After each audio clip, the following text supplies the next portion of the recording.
Bonjour et merci de rester à l'écran de l'actualité sur CRTV News. Nous avons pris rendez-vous avec un musicien, arrangeur, compositeur africain de très grand talent pour sublimer le trait d'union musicale entre le Mali et le Cameroun. Cheikh Tidiane Seck, le claviériste malien, le guerrier mandingue, le Bouddha Black. Oui. Bonjour Cheikh Tidiane Seck. Bonjour, vous avez Merci. tout dit, vous avez failli dire le guerrier. Guerrier mandingue aussi finalement Voilà. de ce Mali qu'on aime. Tout à fait. Vous êtes vous étiez de passage au Cameroun après 2 concerts à Douala, dans le Douala Art Musical First Festival, mais surtout Tout à aussi fait. ici à Yaoundé, où vous avez accompagné un jeune, Armand Billac. Le Oui. concert, on a aimé. Et vous l'avez trouvé comment? Ben, j'ai adoré. Oui. Et Armand, il a concocté ce groupe pour m'accueillir autour de mon répertoire depuis quelques semaines déjà. Et j'ai joué, autant que jouer avec eux à Douala, et après, le lendemain, jouer avec Toto Guillaume et San Fantoma. J'ai été nourri que de plaisir. Et c'est un bonheur que vous partagez sur les antennes de CRTV News. Justement, nous allons parler de vos projets sur le continent africain. Nous allons parler de votre nouvel album, Tombouctou, qui est un hommage aussi à Randy Weston. Randy Weston. Et surtout aussi de votre relation intime avec la musique camerounaise, le Cameroun des musiques. Parce qu'en réalité, vous avez une histoire. Alors commençons par cet album-là. Randy Weston, votre ami, parti il y a 1 an à 82 ans. Oui. À quel point vous étiez liés? Randy avait ce rapport-là parce qu'il voulait que je parle d'Afrique, que je parle d'africanité. Hein. Pas afrocentrisme, mais africain. Mais l'histoire profonde de l'Afrique, des racines. Randy était curieux de cela. Et Randy était l'aîné. Il est de 1926. Et on a gardé un rapport si fort qu'il m'a invité pour fêter ses 90 ans à Jazz à Vienne. On a joué ensemble. Et c'est après, 2 ans après, et c'est là qu'il m'avait donné la clé USB où il y avait le morceau Tombouctou, où il joue avec un saxophoniste sur 2 minutes. Il m'avait dit de l'écouter et de lui dire mon ressenti. Les calendriers ne l'ont pas permis. Donc, quand on m'a confié le projet de faire un album hommage à Randy Weston, j'ai trouvé naturel de faire un projet autour de son langage avec le Maroc, avec l'Afrique en général. Ouais, bien. Ce compositeur et pianiste américain, vous lui rendez hommage, mais également avec la complicité musicale d'un certain Manu Dibango. C'est un futur. Oui, mais c'est ça. Ben, j'ai parlé à mon aîné, Manu, qui reste, comment dirais-je, qu'on le veuille ou non, précurseur, celui qui a amené la musique africaine à un certain niveau. Et Manu, quand je l'ai appelé tout de suite, il est venu et il a placé ce qu'il a placé, comme on le connaît, le talent que c'est, immense, sur le morceau Tombouctou. Essentiellement, c'est lui qui joue. Le morceau phare du disque et African Cookbook aussi. Et dire que vous avez une passion commune, les claviers, quand vous pianotez des notes. Oui. Alors c'est un Cheikh Tidiane Seck qui est le chanteur et le musicien de toutes les générations. Black Eyed Peas, Sidiki Diabaté. Gorillaz avec Damon Albarn, Ouais. et Osmo Puccino, Abdel Malik, De La Soul, etc. etc. Bon, quand vous parlez de jeunesse, hein, Tout à fait. Et maintenant, pour parler on va dire du bon vieux vin, pas de vieillesse, parce que ça n'existe pas chez les musiciens. Manu Dibango, par exemple, qui est votre ami, vous êtes très connecté. Vous avez des projets? oui, Manu, je me souviens toute l'année 2013, c'était Manu Dibango featuring Cheikh Tidiane Seck, Nsoul Makossa Diagne. Et là, dans cette tournée-là, il me dit, ouais, mais hey, c'est à vous de porter ce truc-là. C'est la générosité de l'homme. Et après, un moment, il me dit, ouais, mais pour Bamako, tu sais ce qu'on devrait faire? On devrait faire Bamako, Bamassa, Bamamakossa. Et on éclatait de rire tous les deux, tu vois. Ou quand j'ai dit, ah, alléluia, il me dit, non, il faut dire Alléluia. Ça veut dire Allah pour les musulmans et Louia pour les chrétiens. Et ça c'est Manu, ça c'est les dinosaures. Et j'avais raison de dire que cet entretien allait magnifier le trait d'union musicale entre Bamako et Yaoundé, entre le Cameroun et le Mali. Donc Manu, c'est le baobab. Et pour mieux imager ça, on est dans cette forêt enchantée de la musique africaine où les arbres se passent des branches, mais surveillent les petites pousses. Je pense à Armand Billac que vous venez de soutenir en concert. Je pense à Sandra Kake. Je pense à Blik Bassi, récemment Grand Prix SACEM des musiques du monde. Vous l'avez chouchouté. Mais bien sûr, tous ceux-là font partie de mes coups de cœur. Et plein d'autres. Mais bon, j'ai eu des moments privilégiés avec tout ce que vous venez de citer. Et Raymond Doumbé avec Manu Dibango, et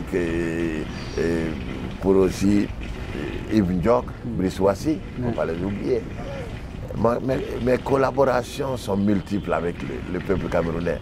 Et aussi mon bassiste de cœur que j'ai trimballé, je l'appelle moustiquaire. Guy Sangué. Guy Sangué à quoi? Très grand devant l'Éternel, à Berlin. Alors c'est ça votre particularité, vous célébrez ces gens qui vous accompagnent et que vous accompagnez, mais vous avez longtemps été l'homme caché de la scène mais qui fabrique des bonnes musiques. Est-ce que c'est facile d'assumer cette posture-là, ce statut, le magicien de l'ombre? Ça me va très bien, dans la mesure où, au moins, au moment de tirer la référence, je n'aurais pas trop de pression. Et j'aurais vécu quand même des moments en or, irremplaçables, des moments non quantifiables, des moments qui sont immaculés. Tu vois, parce que je suis resté entier, je n'ai pas vendu mon âme. Et on vous sait très spirituel, parfois très ferme dans les idées qui veulent défendre la paix, qui veulent défendre la liberté. On dit de vous que vous êtes un imbattable défenseur de la liberté. Comment ça se manifeste dans votre discours musical?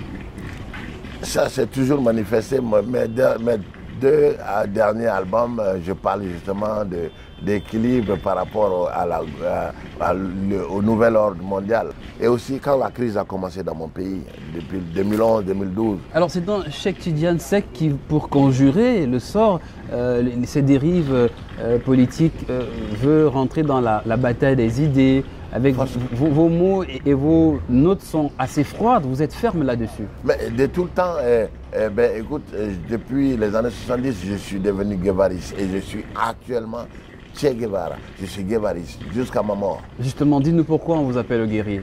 On m'appelle le guerrier justement parce que je suis un guerrier pour l'amour et pour la paix. Tant que le but de quelqu'un venant, tirant l'héritage riche de sa communauté, veut l'amener pour une meilleure hygiène de vie, pour une fusion de toutes les communautés, moi je suis pour ce combat-là.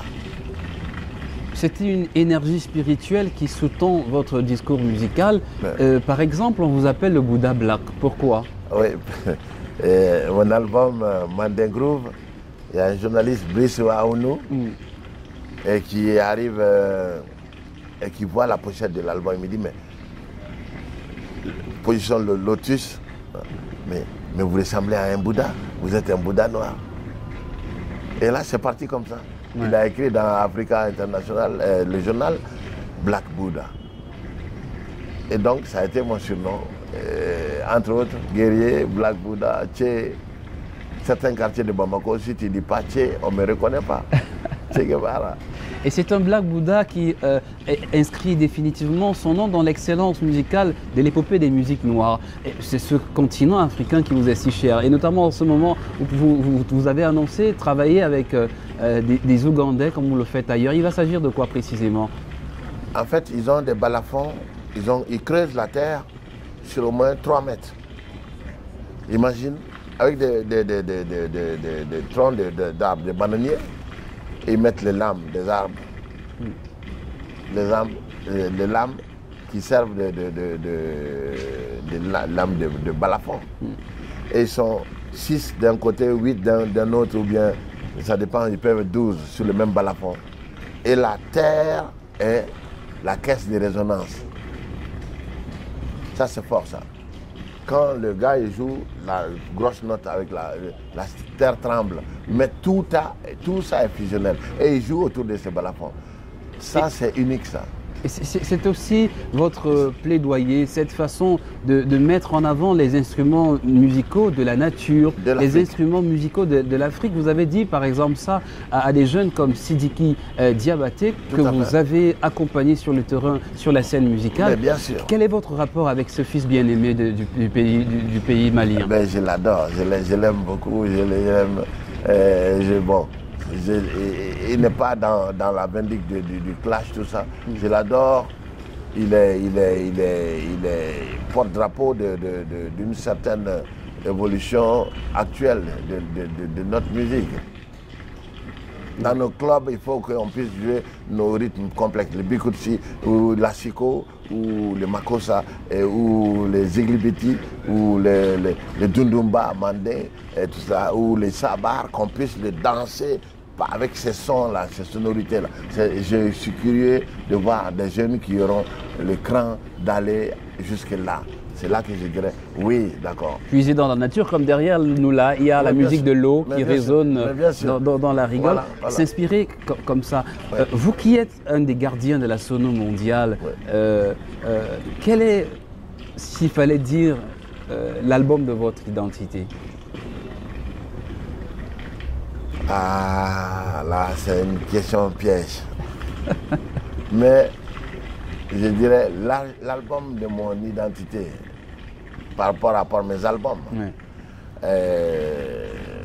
Je dirais tout de suite Manding Groove. Pourquoi? Ça résume mes années 70 et en projection même le dernier morceau où mon frère de valeur Mangala Kamara chante, où je joue du piano, de l'Imaï. C'est un morceau inspiré du parfum mandingue, mais qui est créé. La mélodie m'a été révélée. Donc, je dirais Manding Groove sans hésiter. Mais, si tu demandes à ceux qui connaissent mes œuvres, quel est l'album de cœur, je suis certain, sans hésiter, ils vont dire Sarala. La rencontre avec Hank Jones. Ouais. Une musique de la paix, et je voudrais vous remercier de nous avoir accordé ce moment sur les antennes de CRTV News. Et je suis comblé et je suis content que des médias autorisés de mon continent me donnent une tribune pour juste me dire hello, merci, merci à mon peuple camerounais, merci à l'Afrique, vive l'unité entière de l'Afrique et qu'il n'y a plus de visa en pays africains. Et comme on dit en Bambara, à Ségou, Eniché. Mba, Eniché. Merci infiniment, André. Merci, merci. Bonne route. Merci, merci. Merci de rester à la page de l'actualité sur CRTV News. Nos programmes se poursuivent. C'était l'entretien exclusif avec Cheikh Tidiane Seck sur nos antennes. À très bientôt.